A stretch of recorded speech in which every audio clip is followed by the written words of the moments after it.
Next, we're going to practice using the DMD scan table to look at some velocity signatures and put it in the context of some velocity signatures from this outbreak in the test case. So let's start on the WFO scale, and in the frames let's go with a 12-frame loop, and under the scan menu we're going to go all the way down to the bottom, and under KCRI we're going to select the DMD icons and table. When that pops up, we are going to go, we've loaded this for KCRI, so we're going to go to KCRI menu, and we are going to select 0.5 ZSRM8. So we can always have some base data to compare to, so we can put these algorithms into some sort of reference. So with the DMD table, just like the storm cell table, if you left click on one of the values in the ident column, then it will zoom in to those features.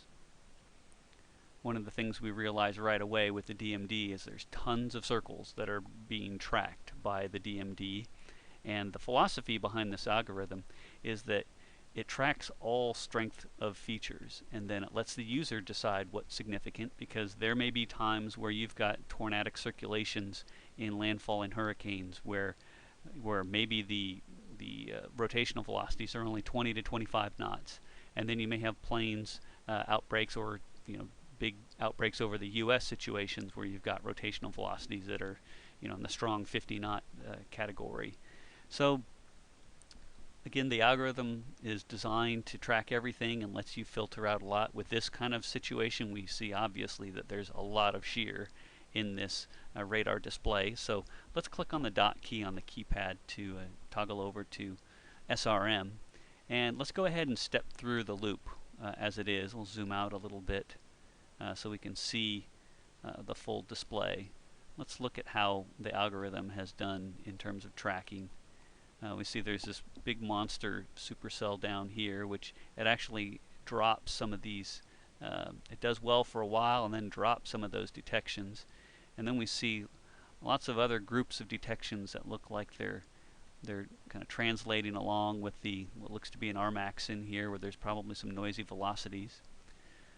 So one of the first things you do if you're going to use the DMD table and algorithm is you can go in the configurations and go under the D2D display with the left mouse click, and the yellow triangle controls the display filter for what 3D strength rank you want to see.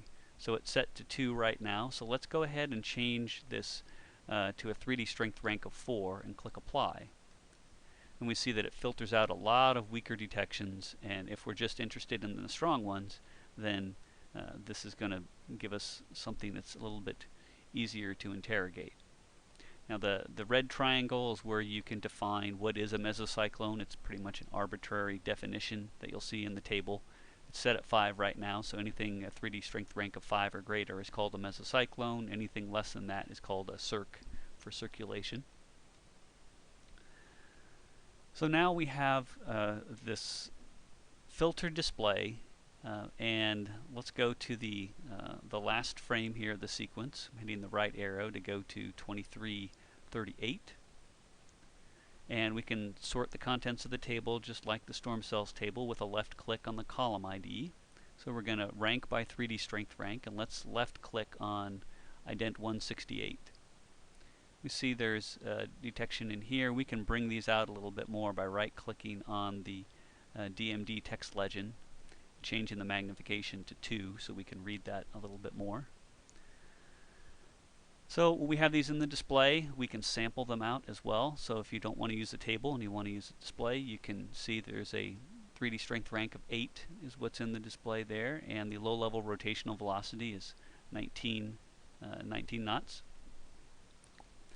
But that display, I don't think it has much time continuity. So anything that doesn't have a lot of time continuity is going to be a little bit suspect to begin with. So let's click on the next detection. Is 168. Left click on 213. We see that's in the noisy data right at that first trip. We see it's broken up this other storm into multiple detections. But there's a lot of detections to kind of choose from, and to be able to look at and identify But let's go ahead and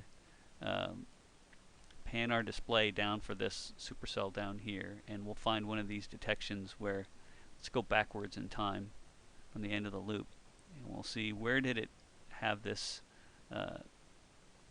mesocyclone that it's tracking where it looked like it did a pretty good job. So looks like there's this window right in here around 2250 where the DMD had been tracking something kind of persistently, and that's with ID number 29. So we can go up to our table here and we can look at our 3D strength rank. The top ones in here, there's number 29.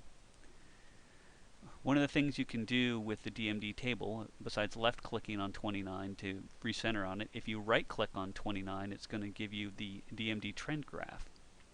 And so first challenge is finding a DMD identification and an ID that it has been able to track for a while. If you do have a persistent track, then it can tell you some useful information, at least what the algorithm's been seeing for a while. Here's the 3D strength rank, where over the last half an hour we see the values have been going from a 4 and 3 values up to 5 to 7, and so we see that there's been persistent rotation that's been characterized as moderate to strong with the 3D strength rank. The mesocyclone strength index, it's an integrated quantity, is very similar to 3D strength rank, and they both kind of say the same general trend of increasing in strength over time. The low-level diameter, I wouldn't put too much faith in the diameter because that's a much harder thing to assess for the algorithms.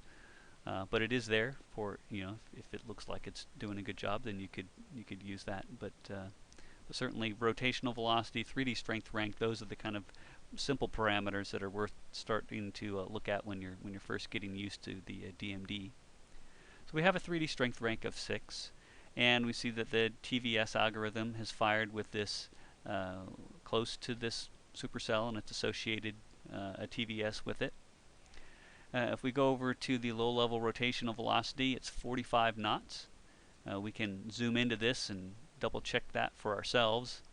We've got our mesocyclone here, which our radar is over to the right. We see this strong storm relative inflow moving in from the southeast, and then there's some inbounds on this side in the rear flank downdraft. So we see that there's a nice balanced peak inbound and outbound velocity that's straddling the shear line, and that's 55 knot outbounds and a 24 knot inbounds. So 24, it's what, 55 minus 24 is going to be 79, close to 80. 80 knots divided by 2 is 40, so this should be somewhere around a 40 knot rotational velocity, and it's found 45 in all the different values that it's been detecting, so it's close. The other thing we can do is, besides left clicking on a box value, we can right click on it, and that's going to launch the time height trends. Now, time height trends are a really effective way to look at the evolution of rotation at different heights and with time. What we have here is a series of overlays that you can turn on. There's volume scan polls to tell you each of these is a 2D feature that's been detected at a different elevation angle. So this is for one volume scan, different 2D features. There's the elevation angle that they were detected on, so you can use this to get some sense for above 1.8 degrees, it's losing the vertical continuity, which I doubt that the mesos are shallow in this case. It's probably just a severely tilted or mesocyclone or something else that's causing the algorithms to have a hard time with. And then there's a diameter overlay you could augment the rotational velocities with, but this gives you some sense for the evolution of rotational velocity when you right click on the LLVR. And again, the general strength, 20 to 30 knot rotational velocities at most ranges are going to be on the weak side, and then 30 to 40 is going to be in the moderate category. And once you start getting above 40 to 45 and 50, that's where you're seeing really strong rotation developing over the last, looks like the last 10 to 15 minutes, it's really increased quite a bit. So if you're doing your base data analysis with your all tilts, you should be seeing this. But if you needed some augmenting of your analysis of what the rotational velocities are, you could use the algorithm when it looks like it has continuity. The trick with the DMD is going to be days when it performs well and are tracking features that look persistent, and then being able to use it to leverage that information when it does exist. The problem is many times the DMD can be noisy and have a lot of problems with it. And if you're spending more time trying to find out why there's bad algorithm detection information in there, that could actually hurt your warning decision making. So, because of this, our philosophy to start out with is really focus more on the base data. You're going to get a lot out of expertise growing when you look at the patterns that evolve with severe convective weather, and you get used to looking at the base data primarily and using the algorithms as a safety net.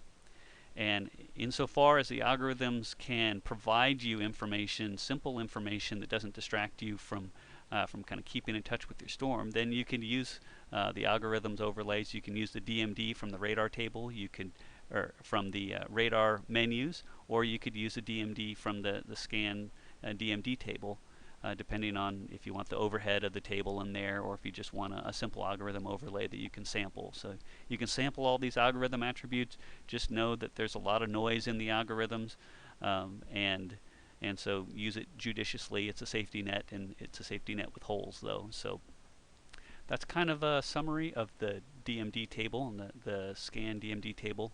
So at this point, we're going to give you the option of using the storm cells table and the DMD table in your simulations in the workshop, but we're really wanting you to focus primarily on your base data analysis, and then if you're interested in using these and they're used at your office, then you might try them out, but use them to augment your base data analysis is kind of the bottom line for these things.